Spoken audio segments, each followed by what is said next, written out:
Hello, BookTube. I've got a little mail for you today. A beautiful blue sky day. The Bean and I have been out often. Lovely. It's humid. It's warm. It's, in the mid 70s Fahrenheit. It's not going to stay that way, I don't think. I think these next couple of days are going to be very warm in the afternoon, but nowhere near the heat that bombarded us all summer long. And also, I don't think it's going to be this way for the rest of the week. I think cold weather, cooler weather, autumnal weather is really coming. But as it is, it's just too tempting not to go out and wander around. The Bean loves to do that. She's not really an outside girl, but she's always up to stretch a leg and go and meet people. Her favorite thing to do is to meet humans, scream at them to stop what they're doing and pet her. But we also met her doggy friend, right? We met Spencer. Yes, we did. There's a basset hound in the neighborhood now. A new neighbor has a basset hound, a male basset hound named Spencer. And he and Frida get along. They're not overjoyed to see each other, and they don't try to play with each other. We met a puppy just the other day. We met an adorable, floppy, loose-jointed puppy who sniffed noses with Frida and then wanted to play with her. Was bouncing all around, wanting to play with her, and she does not play. She's just, what the hell's the matter with you? But Spencer never wants to play. They're content just to hang out. Completely peaceful.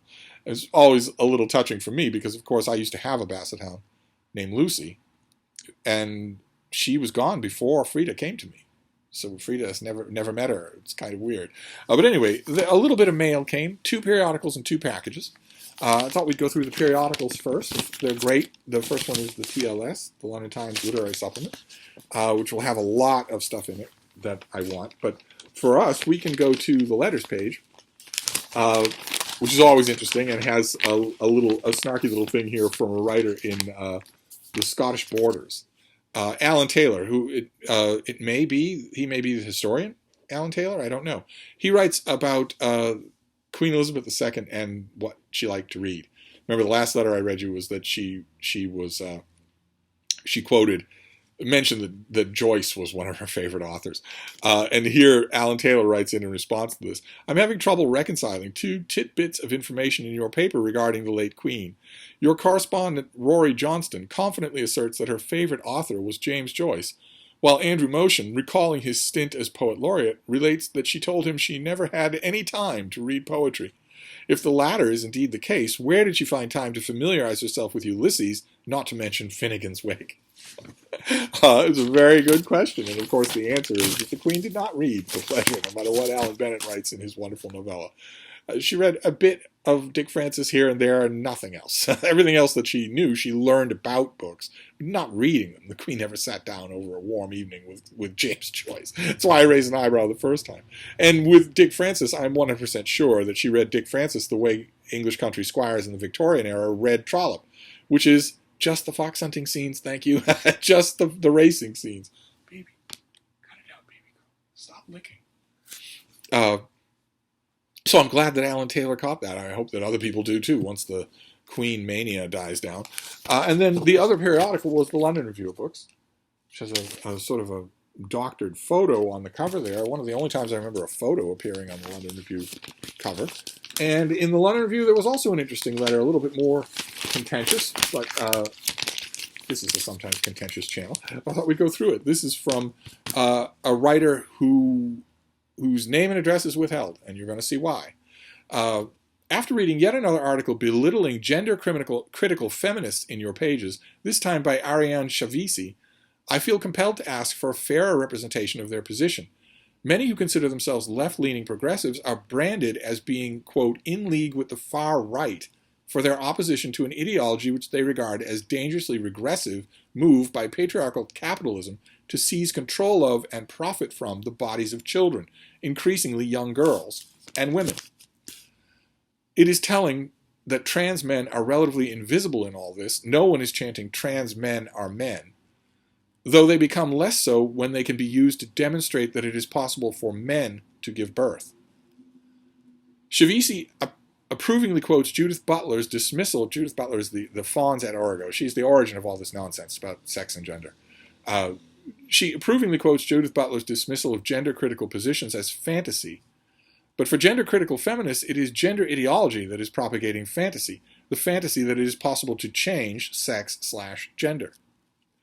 This is an instance of the recurrent mirroring of rhetorical strategies by both sides in these culture wars, neither of them willing to engage seriously in dialogue with the other. The advocates of gender ideology perform intellectual gymnastics. These are sometimes self-contradictory. Shavisi denies sex-based differences only then to admit them with respect to the longevity of, quote, females. The reason that it doesn't work for people like Shavisi and Judith Butler is because it makes no sense. Their status makes no sense. They are denying reality. And if you do that, you're going to run into trouble every time you come in contact with reality. While gender-critical feminists are concerned less with their own cleverness than with the harm being done. For evidence of this harm, we need look no further than 1,000 families that will be taking the Tavistock Clinic to court for its mistreatment of the children at its Gender Identity Development Service. And that's why the writer of this letter had to withhold their name and address, because if they hadn't done that, they would have received enormous amounts of abuse and death threats. Their house would have been attacked, egged, rocked, maybe burned. Their name would be tracked down online, and their employers would be told that they are literally worse than Hitler. For stating that men can't become women, that women can't become men. And the London Review allowed Ariane Shavisi to respond. Ariane Shavisi is a gender ideologist. She is living in this Judith Butler fantasy world where you can change your gender. And people like that have... I didn't read her... At first, I read the first letter. I didn't read the response, but I thought, well, I saw that the author responds, but I didn't read her response. I thought, they only have one response to this. You either get on board, or we'll slander you. We don't have a case to make here. You're either going to cant our ideology, or we'll call you literally worse than Hitler. And sure enough, the final paragraph of Shavisi's response is, I share the reader's regret that neither side seems willing to engage seriously with the other in dialogue. Cis women and trans people are hurt in many the same ways, and the right benefits from the divisions among us and from the time and energy they sap. But no such dialogue is possible until those on the gender-critical side do the work of showing how the real-world effects their view differ from the effects of the right-wing hatred. Did the letter I just read you sound hateful? No such dialogue is possible until those on the gender-critical side do the work of showing how the real-world effects of their views differ from the effects of right-wing hatred. I don't know if that's possible, but if not, there's always the option of changing one's mind. So you're either hateful or you're with the program. You either get on board or we'll slander you. So sure enough, artfully written, but still the only trick in the playbook. If you don't agree with me, you're literally worse than Hitler. There's no chance that I'll change my mind. So the culture wars are alive and well in the latest page of the London Review, and we'll see if it continues. The TLS letter page is famous for feuds that continue. It's possible that the original writer of this letter, or maybe someone brave enough to put their name on a letter, will write back. It's so incredibly telling, though, that the one person gets to put her name on her response, but the original writer has to withhold their name for well-founded fear of being hounded and dogged, of being slandered, and having that done in a review bomb style so that any future employer who searches for their name finds that slander. Totally inaccurate slander. The person who wrote the original letter is mentioning that both sides in the culture war are extreme. Neither one, they mirror each other in that they will not listen to each other, and also mentions that men can't give birth, and might also have mentioned that women can't compete with men in physical sports. But that's all that the person wrote, but they had to withhold their name because they know what will happen. We'll see if there's a response. I'll keep you posted. But in the meantime, we have two packages. And the first one is in a priority mail envelope with handwritten stuff on it. So this could be from one of you. It could be a violation of rule number 1. You can send me ebooks or an ebook reader, but you can't send me a book. What is this?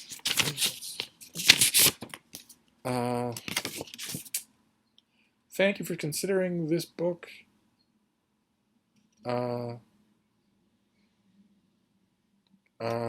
Thank you for all you do for the literary community. Okay. I don't know how much I do for the literary community. Well, I talk about books on this channel a lot. Otherwise, I mostly yell at books when I'm writing about them. But this is a book. This is Braddock Avenue Books. I don't know if that's self-published or not. Well-designed thing. This is Jen Michalski, The Company of Strangers, a collection of stories called The Company of Strangers. So I can at least show it to you, right? A nicely designed thing, Surfers at Dawn. This is an $18 original paperback. Comes with blurbs on the back. What have we got here? The stories in this new collection reveal an America in which ideas of genuine community ring false and the spiritual backbone of family life is damaged, perhaps beyond repair. It's not the America that I see. I bet it's not the America you live in, but maybe in some parts of America. Characters, many of them queer Gen Xers of a certain age, find themselves looking, often desperately, for a way to understand the lives they've lived in a way to move forward with at least the possibility of future happiness. What is Gen X? I always get this mixed up. Is that 40? Are you Gen X if you're 40? I always get that mixed up. It's not Gen Z, right? That's younger people. Is Gen X a millennial? I'll find out in the book, I'm sure. Let's see here. In the story Long Haul, a gay man visits his estranged uncle to lay to rest the unresolved guilt they both feel over the childhood disappearance of his sister. In Great White, a gay man who was the sperm donor to a lesbian friend's pregnancy is confronted with the possibility of genuine parenthood when the friend's partner dies and she is laid low by grief. Oh, genuine parenthood. Well, okay, the lesbian friend, that is still genuine parenting. But we're talking about here biological parenting. Where, oh, wow. All right. Well, those both sound interesting. And in the title story, The Company of Strangers, a young woman affirms her sexuality by having an affair with her brother's wife. That's not a way to affirm your sexuality. That's a way to show that you are a bad person.